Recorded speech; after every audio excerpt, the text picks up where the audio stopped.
తెలుగు వారందరికీ నమస్కారాలు. ఫోటోషాప్లో oil paint ఏ విధంగా తయారు చేయాలని చెప్పేసి చాలామంది అడుగుతుంటారు.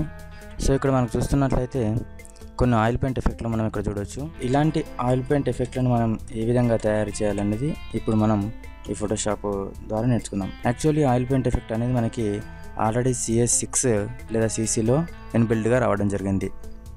ఫోటోషాప్ CS6లో ఫిల్టర్ మెనూలో మనకు ఆయిల్ పెయింట్ అని ఇన్బిల్డ్గా రావడం జరిగింది. అదే CCలో కూడా ఈ విధంగా ఉంటుంది. కానీ CS6లో కాకుండా CS5లో ఏ విధంగా చేయాలని మనం ఈరోజు చూద్దాం. CS6లో CCలో చేయడం సాధారణమే, అది మనకి ఇన్బిల్డ్గా రావడం జరుగుతుంది. CS5లో ఎలాంటి ఆప్షన్ ఆయిల్ పెయింట్కి సంబంధించింది ఉండదు. మనం CS5లో కనుక ఆయిల్ పెయింట్ ఎఫెక్ట్ CS6 కానీ CCలో ఉండే విధంగా ఏ విధంగా చేయాలనేది ఇప్పుడు మనం చూద్దాం. సో దీనికోసం మనకు ఒక ప్లగ్ఇన్ అనేది ఇన్స్టాల్ చేయాల్సి ఉంటుంది. ప్లగ్ఇన్ పేరు పిక్సెల్ బ్లెండర్ అనే ఒక ప్లగ్ఇన్ ఇన్స్టాల్ చేసుకోవాల్సి ఉంటుంది.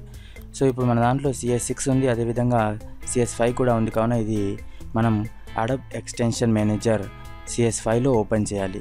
సో చూస్ ఫైల్, బ్రౌజ్ చేసి అడోబ్. CS6 లేకుండా కేవలం CS5 ఉన్న వాళ్ళకి ఈ ప్రాసెస్ అవసరం లేదు. జస్ట్ పిక్సెల్ బ్లెండర్కి డబుల్ క్లిక్ చేస్తే సరిపోతుంది. ఈ పిక్సెల్ బ్లెండర్ని నేను డిస్క్రిప్షన్ బాక్స్లో లింక్ ఇవ్వడం జరుగుతుంది. ఆ లింక్ ద్వారా మీరు ఆ పిక్సెల్ బ్లెండర్ని డౌన్లోడ్ చేసుకోవచ్చు. ఓకే, అడోబ్ ఎక్స్టెన్షన్ మేనేజర్లో CS5లో ఇప్పుడు నేను ఓపెన్ చేస్తున్నాను.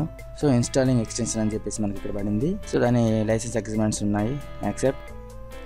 సో ఎక్స్టెన్షన్ అనేది ఇన్స్టాల్ అయిన వెంటనే మనకి CS5 ఎక్స్టెన్షన్ మేనేజర్లో ఇక్కడ అడోబ్ ఫోటోషాప్ పిక్సెల్ బ్లెండర్ 2.2.0 అనేది మనకు కనిపిస్తుంది. సో ఇప్పుడు మనకి సక్సెస్ఫుల్గా పిక్సెల్ బ్లెండర్ అనేది CS5లో ఇన్స్టాల్ అయిందని తెలుస్తుంది. ఇప్పుడు CS5ని మనం ఓపెన్ చేద్దాం. Adobe Photoshop CS5.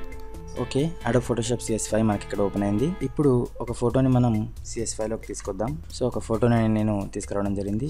ఇప్పుడు ఫిల్టర్ మెనూలోకి వెళ్తే మనకి పిక్సెల్ బ్లెండర్ అని చెప్పేసి లాస్ట్ సెకండ్ వన్ కనిపిస్తూ ఉంది. సో ఈ పిక్సెల్ బ్లెండర్లో గ్యాలరీ అని చెప్పేసి కనిపిస్తుంది. సో దాన్ని ఓపెన్ చేస్తున్నాను. ఓపెన్ చేస్తే మనకి ఇక్కడ ఆప్షన్స్ కనిపిస్తున్నాయి. అందులో సర్కిల్ స్ప్లాష్ వద్ద మనం ఆయిల్ పెయింట్ అని సెలెక్ట్ చేసుకోవాలి. సో ఆయిల్ పెయింట్ అని సెలెక్ట్ చేసుకోగానే మనకి ఆయిల్ పెయింట్ అనే ఎఫెక్ట్ ఆప్షన్స్ అనేవి మనకి ఇక్కడ కనిపిస్తున్నాయి. సో CS6లో కానీ CCలో కానీ సేమ్ ఆప్షన్స్, ఇవే ఆప్షన్స్ అక్కడ కనిపిస్తూ ఉంటాయి. అవే ఆప్షన్స్ ని మనం ఇప్పుడు CS5లో చూస్తున్నాం. సో ఇక్కడ బ్రష్ కాంట్రాస్ట్ ఉంది కదా, అది మనకి ఇక్కడ వచ్చిన కర్లెస్ అన్నమాట.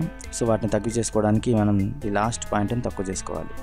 సో సరిపోయింది. అలాగే స్టైలేజ్ ఉంది కదా, కొంచెం పెంచుకోవచ్చు. మనం ఇమేజ్ని చూసుకుంటూ ఇక్కడ మనం వర్క్ అనేది చేసుకోవాలి. లాస్ట్ది తగ్గివ్వడం ద్వారా ఫేస్ పై ఉన్న కర్స్ అనేవి పోతాయి. ఇప్పుడు ఈ ఎఫెక్ట్ బాగా ఉంది, ఇంకొంచెం పెంచుకోవచ్చు. మనకు నచ్చే విధంగా మనం ఇక్కడ పెంచుకోవచ్చు. మరీ ఎక్కువగా వేస్తే ఇక్కడ చూస్తే మన కళ్ళు అనేవి ఖరాబ్ అవుతున్నాయి. సో కొంచెం తక్కువ చేసుకోవాలి. అయితే మనం ఆయిల్ పెయింట్ వేయడానికన్నా ముందు బ్యాక్గ్రౌండ్ని డూప్లికేట్ పెట్టుకోవడం మంచిది. అంటే ఏ విధంగా అనేది ఇక్కడ చూద్దాము. సో ఇప్పుడు మనకి ఒరిజినల్ పిక్చర్, దాన్ని ఎఫెక్ట్ చేయగా వచ్చింది ఇది. సో ఒరిజినల్ పిక్చర్ని ఇప్పుడు నేను డూప్లికేట్గా మార్చుకొని ఈ డూప్లికేట్ పై ఆయిల్ పెయింట్ అనే దాన్ని అప్లై చేస్తున్నాను. ఆయిల్ పెయింట్ ఎఫెక్ట్ ఇవరిదాకా మనం చేంజెస్ ఉన్నాయి, పర్ఫెక్ట్గా వచ్చింది. ఒకసారి చెక్ చేద్దాము ఈ చేంజెస్ అనేవి. సో ఒరిజినల్గా ఉన్న పిక్ ఇది. సో చేంజ్ చేయంగా ఇలా అయిపోయింది. సో ఆయిల్ పెయింట్ అనేది మనం ఈ విధంగా అప్లై చేస్తాము. అదేవిధంగా ఈ ఇమేజ్ని మనం ఇక్కడ చూసినట్లయితే అదే ఇమేజ్ నేను ఇక్కడ ఎడిట్ చేయడం జరిగింది. సో ఇంకా దానికి ఏమేమి చేస్తామనేది మనం ఇప్పుడు చూద్దాము. ఏదైనా ఒక మల్టీ కలర్ ఇమేజ్ తీసుకోవాలి. సో ఇక్కడ నేను ఒక మల్టీ కలర్ ఇమేజ్ తీసుకున్నాను. జస్ట్ దీన్ని డ్రాగ్ అండ్ డ్రాప్, తర్వాత Ctrl+T ప్రెస్ చేసి కరెక్ట్గా సెట్ చేసుకోవాలి. తర్వాత ఇక్కడ బ్లెండర్ మోడ్లో చూసుకుంటూ మనం మార్చుకుంటే సరిపోతుంది. చూస్తే ఇక్కడ సరిపోతుంది.